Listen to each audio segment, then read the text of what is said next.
হুট করে ফেসবুকে এটা যে কোন লারা দিল এটা বুঝলাম না। সবারই আতঙ্কে ফেলাই দিছে, সবাই তো এখন চিন্তার মধ্যে পড়ে গেছে। এটা কী না কি শুরু হয়েছে, হুট করে সবার মনিটাইজেশন সাসপেন্ডেড। এটা কোন সিস্টেম বুঝলাম না, সবাই তো আতঙ্কের মধ্যে পড়ে গেছে।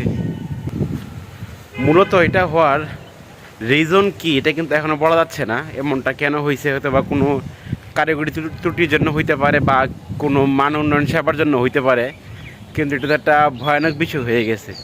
সব বেশিরভাগ মানুষেরই মনিটাইজেশন সাসপেন্ডেড হয়ে যেতেছে। এটা কোন কারণে হচ্ছে এটা বলা তো খুবই মুশকিল হয়ে গেছে। তবে সমাধান না হওয়া পর্যন্ত সবাই অপেক্ষা করেন, এখন এছাড়া তো আর কোনো অপশন নেই, আপাতত অপেক্ষাই করতে হবে, এছাড়া তো কোনো গতি দেখতেছি না।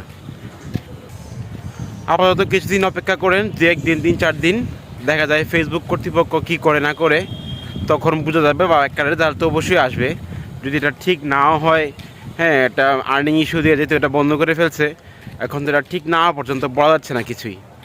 এখন আমাদের উচিত সবারই অপেক্ষা করা, যার যার হয়ে গেছে তো সমস্যা, এখন আর সলভ তো পাওয়া যাবে না। যদি ফেসবুক কর্তৃপক্ষ কোনো নোটিশ দেয় বা যদি কিছু জানায়, তাহলে হয়তো বা বোঝা যাবে আর কি কী হয়েছে না হয়েছে। তো সবাই অপেক্ষা করুন, এছাড়া তোর অপশন নেই আর।